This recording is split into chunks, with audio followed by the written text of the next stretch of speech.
The people in Centralia were of Southern sympathy, I guess you would call it. They had a flag that it looks like this. It's very small. You'll see a copy of this on our marker, which is a flag that the ladies made and flew in Centralia. And Union troops by the mid-1863 are coming into Centralia and camping. So the people in town were being harassed by the Union soldiers because they were Southern sympathizers. Bill Anderson and his men came down to this area that we're at here and camped along the creek. There was a campment on the south side, and this property was owned by a ex-Confederate colonel by the name of Singleton. And he allowed them to stay on his property. So they were camping in this area, and there were about 4 or 5 known leaders that had their own group. The 300 to 50, 400, whatever was here, was not a single unit of guerrillas. They were individuals who had small companies that got together, about 50, 60 in a company, and they all joined together here at Centralia because they were trying to, as I say, soften up the movement of Sterling Price coming from the south. That morning, when Anderson took 80 of his men into Centralia, they were dressed in Union uniforms, and that's what guerrillas did so they could infiltrate the lines and get up close and do their bushwhacking.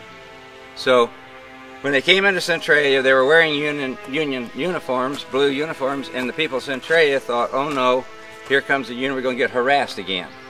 And they didn't have any idea what harassment meant until they got Bill Anderson on them. He came in and he robbed about everybody he could. He went through the stores. They took goods out. They found a keg of whiskey. They broke that all open, and they were trying to drink the whiskey out of containers, boots, or whatever they could get. They were drinking, and they were literally hell-raising. And what they really came into town for that morning was they wanted to find out if anybody in Centralia, any communications, had heard of troop movement of the Union soldiers in the area. And so they were doing a little reconnaissance work, and they knew the train, obviously, came through Centralia. They didn't know what time, but they got in at 10 o'clock.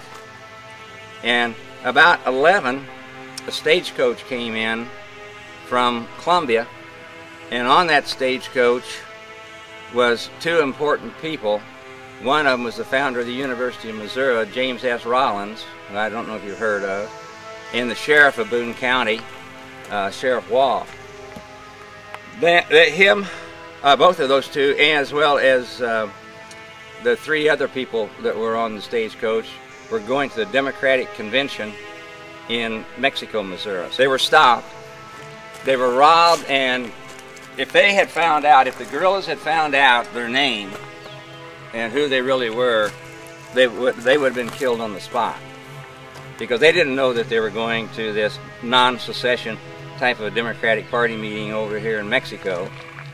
And they, of course, said that they were different people. One of them, I think the sheriff said that he was a minister from one part of Columbia, and Rollins said he was a minister from another part. So they were just about to do a search of them to find out exactly who they were, and a train came in from Mexico.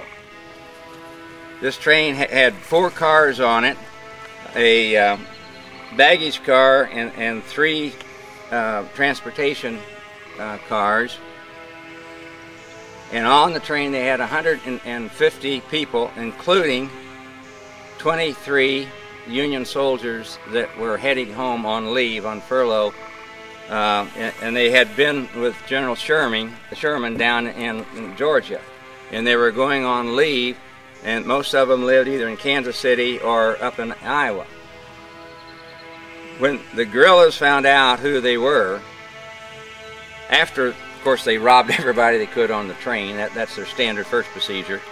And then They had them taken off the train. They had the Union soldiers disrobe because they wanted their uniforms. They, you know, as I said, they liked to wear the Union uniforms. So they had them disrobe and kind of line up. And at that point, Anderson asked if there was a sergeant among the men. And the reason he wanted a sergeant was that he had a man that was held captive by the Union soldiers, and he wanted to make a trade. Well, one young man stepped forward by the name of Tom Goodman, Sergeant Goodman, and he thought that they were going to execute him right off because he was the only Union sergeant that would step forward. Well, it was just the opposite. They wanted, as I said, to keep him for trading purposes, and he was the only one of the Union soldiers that lived through the ordeal. They were lined up, and Anderson was asked by one of his men, "What are we going to do with these fellows?" And Anderson said, "Well, we're going to parole them." And you know what, obviously, what parole means in normal language, but not Anderson's language. When Anderson said parole, he means to execute them and shoot them. So these 23 men were lined up with the sergeant taken out, but unfortunately he was replaced in line by a German who had a blue blouse on but couldn't speak English, so he got lined up too. So the execution took place. Many of them were not killed in the first volley. They tried to take off and run and hide under the depot or whatever, and they were chased down and eventually were massacred on the spot in front of the passengers from the train and the citizens from Centralia.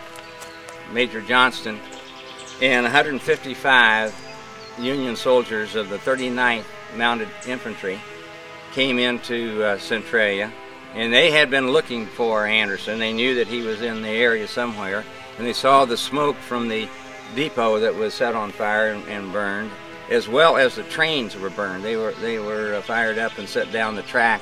So he saw the smoke, and he actually came in from the east over here and then came back when he saw the smoke.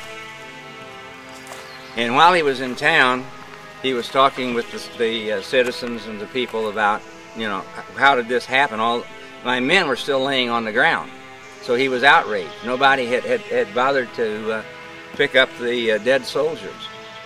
And the people of Centralia said, well, they were scared to because they're afraid Anderson might come back, and if Anderson came back and they had done that, then they would be in jeopardy. So that they left them on the ground, and at about around 3 o'clock,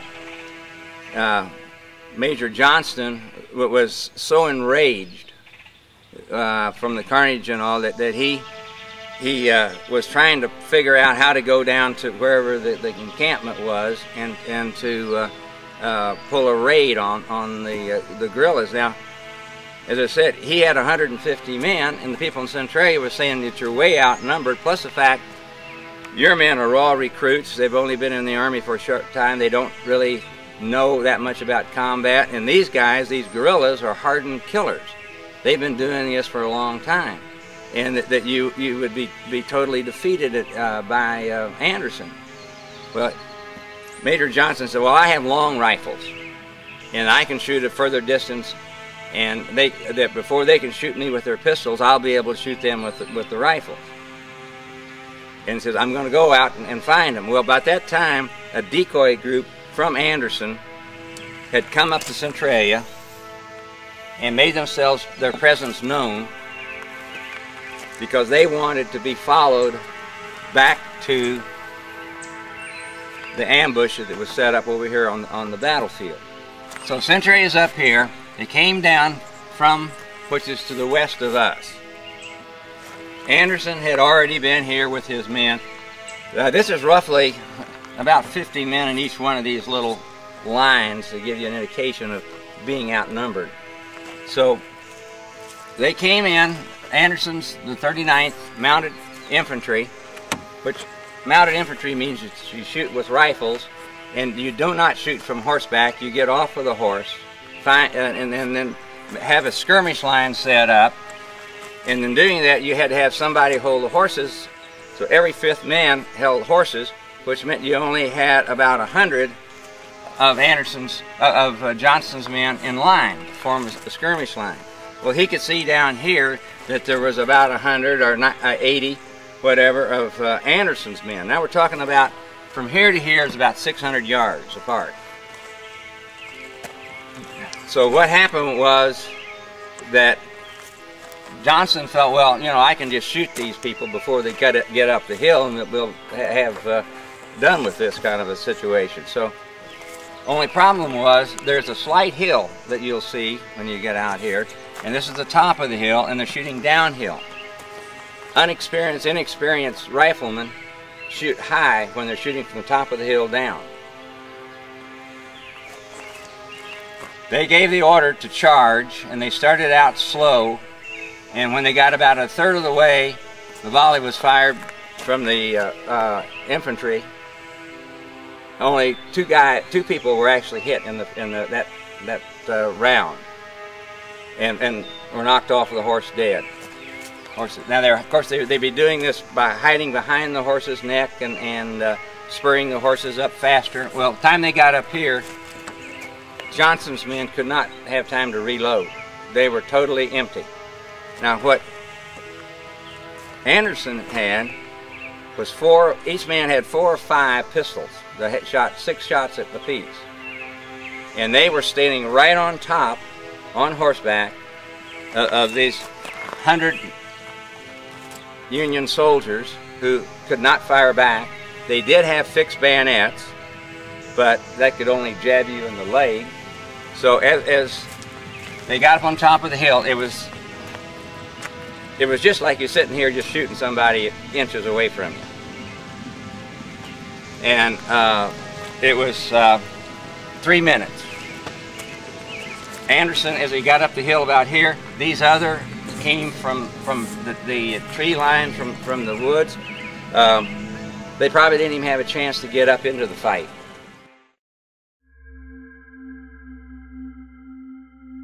Is there anybody out here that would like to communicate with us?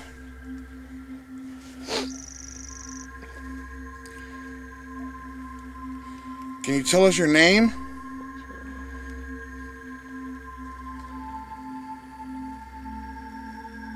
Can you tell me what date this is? We're not going to hurt you. We're here just to talk. Who did you serve in the war? What was your captain's name? We know you're out here. Come talk to us. Are you angry because you died here? Because your captain led you to a slaughter without evaluating the situation first? Are you scared of us? Do we frighten you?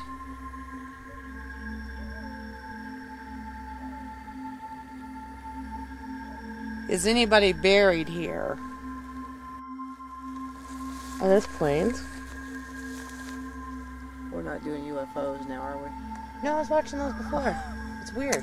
Where is that? Those 2 dots that are moving through the It's sky. like they're just stars sitting there. I was watching them really. But they're kind of moving. Or the clouds are moving. It could be a satellite, but if they stop and all of a sudden change direction, then that might be something. Huh. I didn't know satellites could be so close to each other. They look like Maybe they're they're about to planes. fly.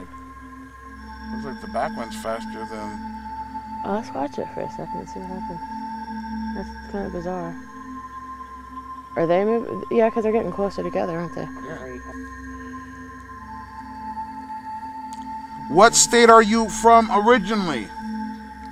Are you from Missouri?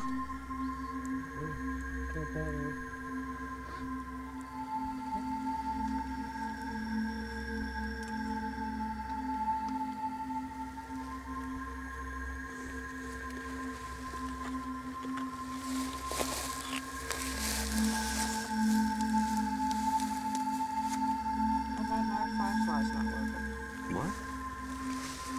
Mike, the camera just went out too. What? Yeah. That's working. I said no pictures. I would take a picture of the moon with the camera on it. Are you here with us? Come on, make this machine light up red. If you can drain the batteries from these devices or mess with them, come mess with this green one. Touch it. Mess with it. Let me see you. That's really odd that you guys just said that, man. 'Cause for a second there, I thought I saw shadows kind of spread out there at the end. Really? By the tree line? No closer. Oh, really? Yeah, like kind of like one there, one there, one there, one there. You know, kind of spread out, like they were coming, towards us. And I was Come like, towards us. Come on.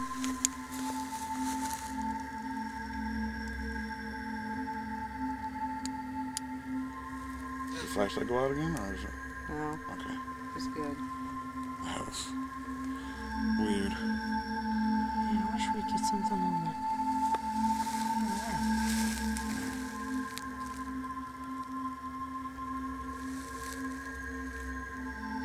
Are you scared of me? Here, I'll set it down here.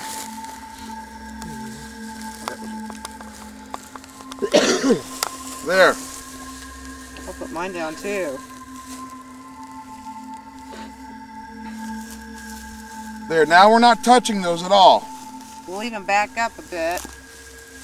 Can you go up to it and touch it? Or put your foot on it? If you're angry about what happened here, show us by either picking up one of those devices right there or stepping on it. Kick it.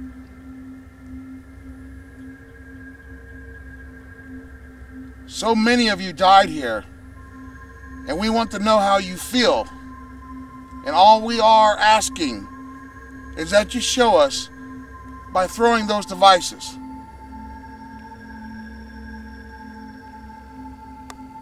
We just want the truth. Did something really happen here? We just need to know. Man, come on. Did you see something? You Yeah. brave soldiers. What'd you see? I'm seeing a shadow right straight ahead. Right there? Yep. See Yep, it. that's what I'm saying. Come closer. It was big. I see it too. I see it, I see it, I see it. Yeah. Come over here by us. We won't hurt you. There's only 4 of us over here. It's still there, I think.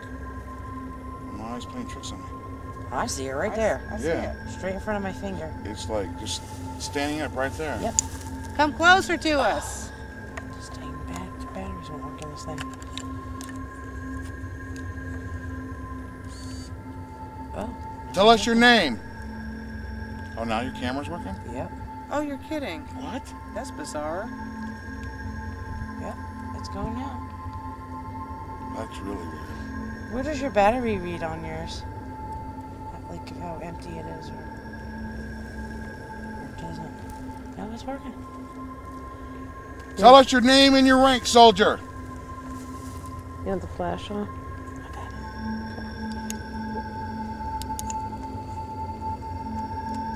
Something on the ground over there?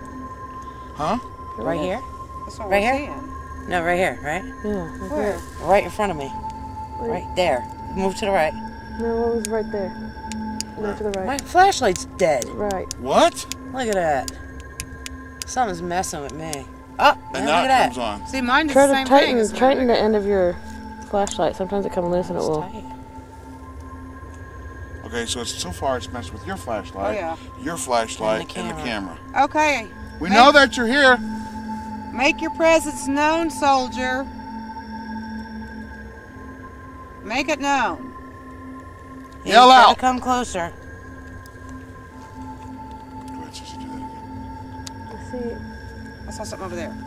Yeah. Right there. I Flash. keep seeing them from here Flash. all the way across. So there. Okay, I Yeah. see That's what something I over saw. here. A white shadow. A white shadow. See, right I over see this way. black. I'm I'm seeing seeing black shadows close to the Like, ground. it kind of gives me like that feeling of like tall grass and they're walking through the grass towards you kind of Really? thing. Yeah, that's what Drop down. Oh, you didn't see that? No. Do it again. Can you make it light up again?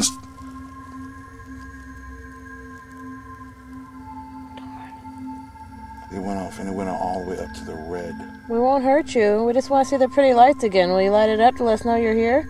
Do you want us to back up again? We'll back up. Are you mad that he went to pick it up? Can I touch it?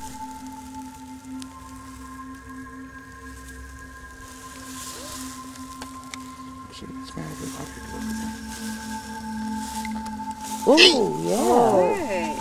Is that your radio? I mean, your recorder? No, it's in his right Dude, hand. it's gotta be this. It's gotta be on top of my recorder to get. Well, go down again.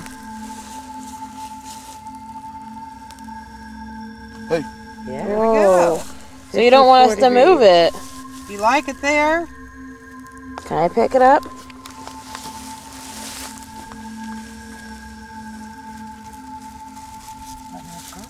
it doesn't like me or something.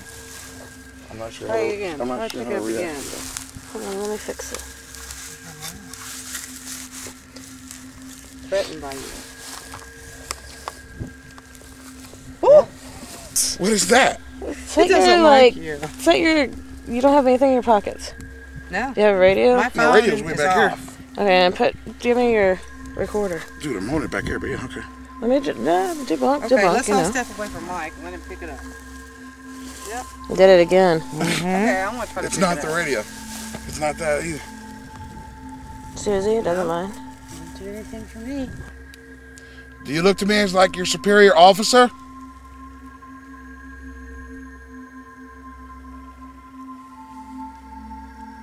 Order it to do it.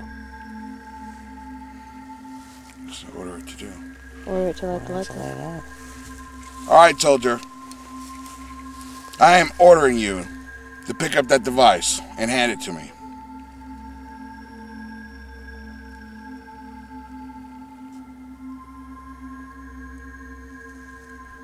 That means now, soldier.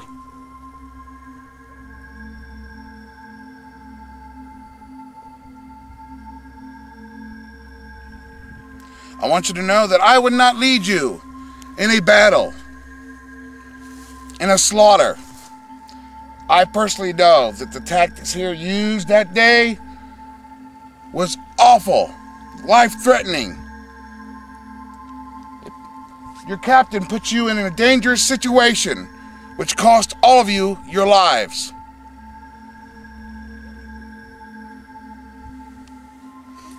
I want you to follow me right at this moment and pick up this device, even if it takes all of you. Pick up this device and hand it to me. I feel a little weakened though. Yeah? Yeah, Feel what? a little weakened. I don't know. Like drained. I don't know what to do.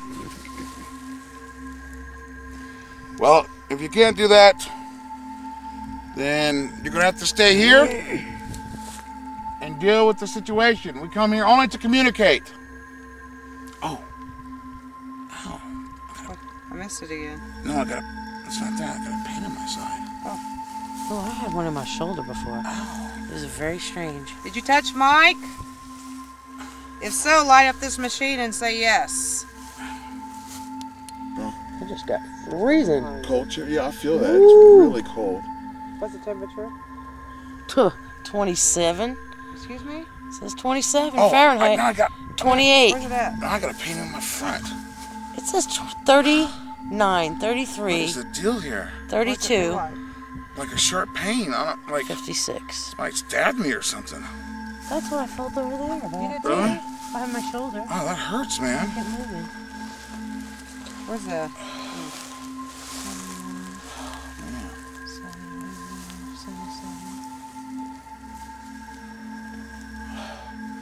You're not allowed to hurt me. Stand down, soldiers. That hurts.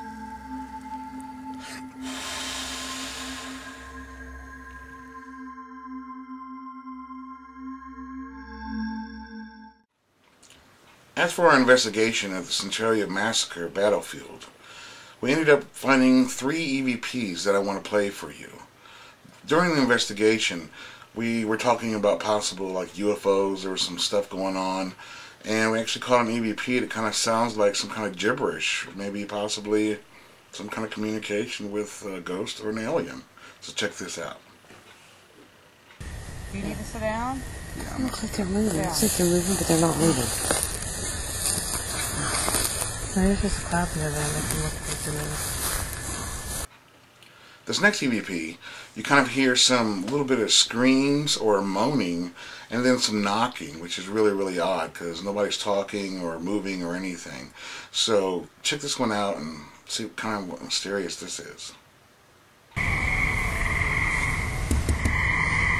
On this last EVP that I'd like to play for you, you can definitely hear it talking. It says they're walking. So listen very closely and you'll hear it there in the background for it.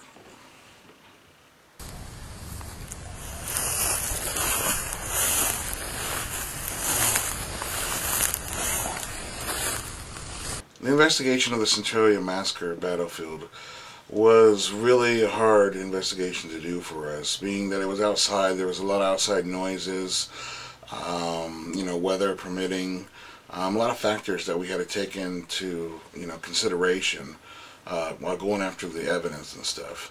Knowing everything that happened there, knowing the history, learning everything that we learned that day, it's really sad what happened and all the people that died there. Towards the end of the investigation, I had to pull the team out because I felt that it was unsafe for us to be there. I ended up having 2 stab wounds in my back and holes through my shirt towards the end, as you probably witnessed. I would definitely say there's paranormal activity going on in that field. Whether it's good or bad, I'm not quite sure. I think that possibly we might have upset them by taunting a little bit, but it's good to know that we got some activity regardless. So everybody's watching, keep watching, and be safe. Happy hunting.